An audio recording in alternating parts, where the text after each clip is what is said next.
Hello again, this is Ryan Miller from Etna Interactive, and today we're going to be talking about the perfect, online product launch.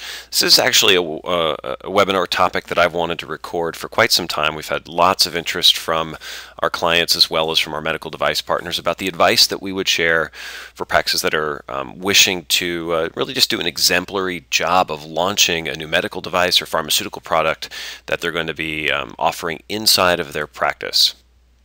Now, I guess the point that I want to make here to start with is it's entirely up to you how you behave, how you invest in the promotion of those new devices as to whether they are assets or liabilities.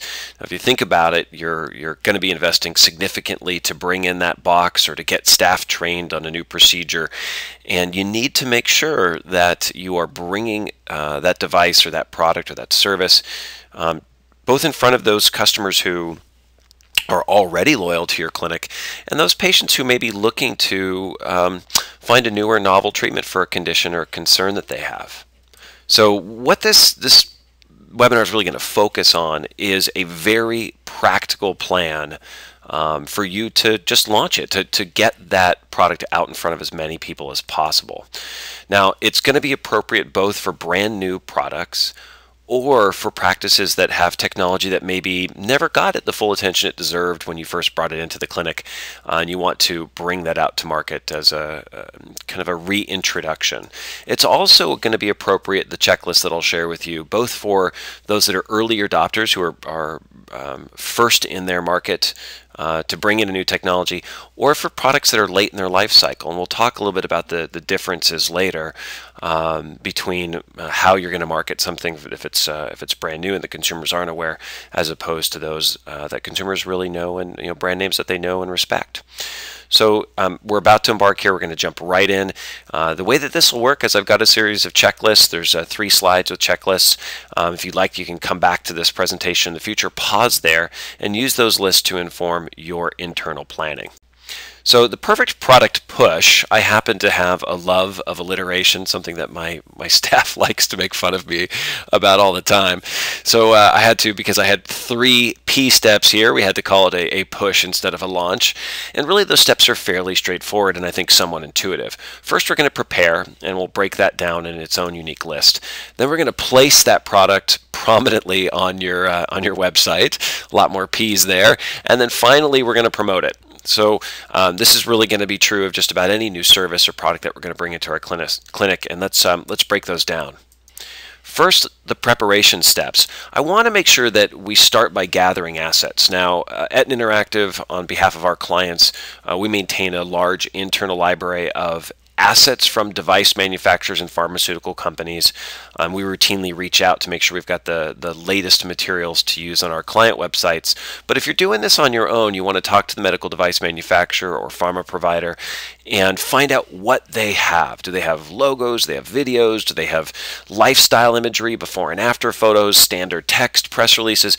Many companies today are really relying on you, in your practice, to be the primary voice of promoting that product, their product. So find out what you have to work with. Now, like I said, there's plenty of things that are out there. Cool Sculpting does a fantastic job of providing co-marketing resources.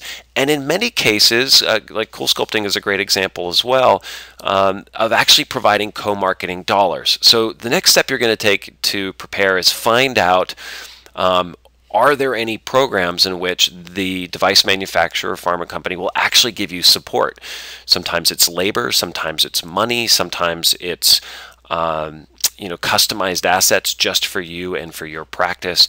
So find out what you have to work with before you begin. Decide then on how you're going to position the product. Now, many products, the standard materials the assets that will come from the device manufacturer are going to be very limited, obviously, by the clearance or the approval that their product has for specific uses. But as we all know, many clinics or practices will then decide to use those devices or products off-label. You want to make sure that the people who are doing your writing and promotion understand how you are positioning that product.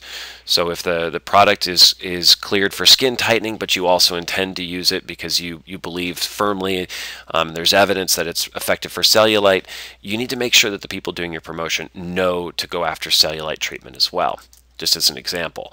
And then from there, you're going to build your keyword list. Now, this is really at the core of a lot of the marketing decisions that you're going to make. So I'm going to take a second here to sidebar and share some advice on how to build that keyword list. Now, here's that advice. First and foremost, you're going to be considering the brand names, the conditions that are treated, the outcomes that people might expect, and then what competing technologies are out there that the layperson might already be searching. You're going to let those ideas inspire your keywords, and you're going to use actual keyword data to drive your marketing strategy. If the device is brand new, you're going to target old search behavior. So, for example, when I just gave an example, I had some photos on the screen from Zeltique when Cool Sculpting first came on the market. The idea of freezing the fat was brand new. Consumers weren't searching for the brand name at all.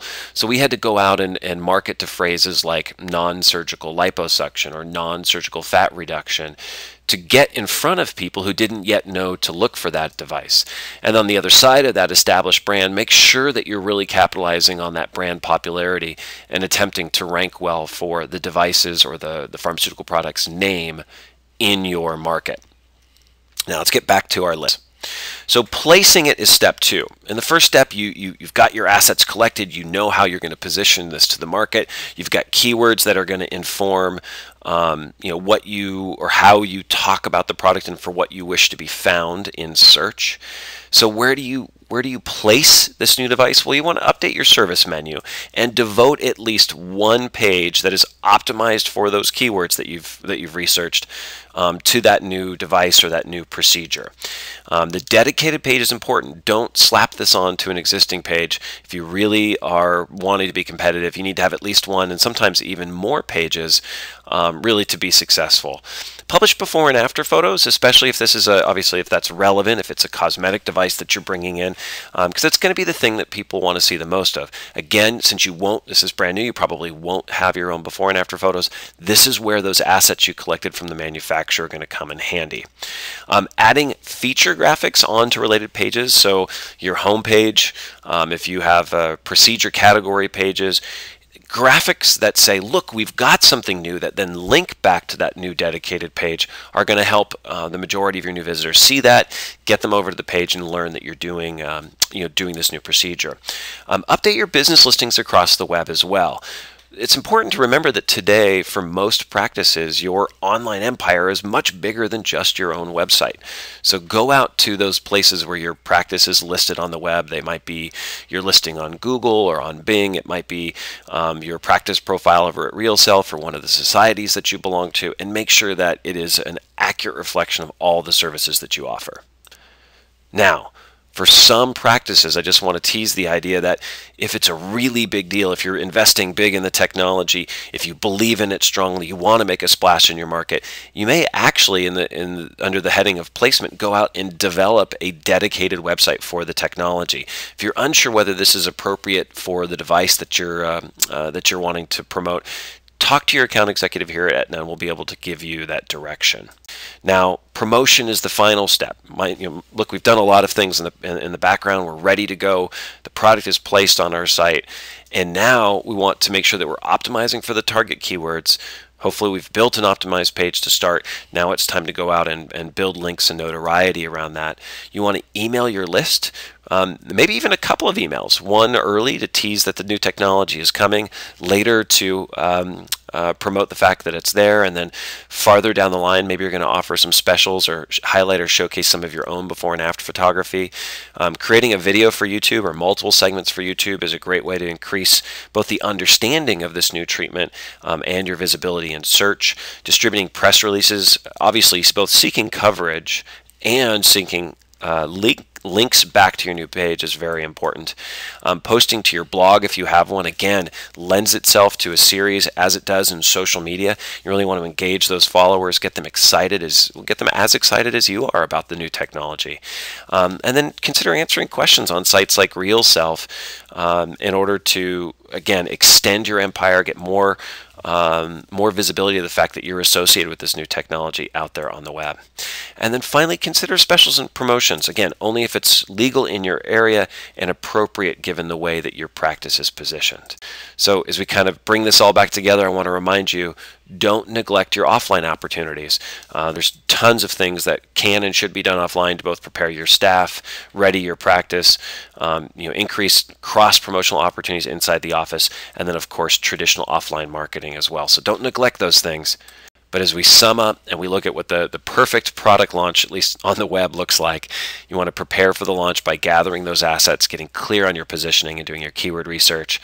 You want to prominently place that product or service all over your website, wherever it's appropriate, and then really just promote the heck out of it. And again, if you get stuck on any of these steps, that's what your account executive is here for you to help with at Etna Interactive. So we'll thank you for your time and wish you success with your next product launch.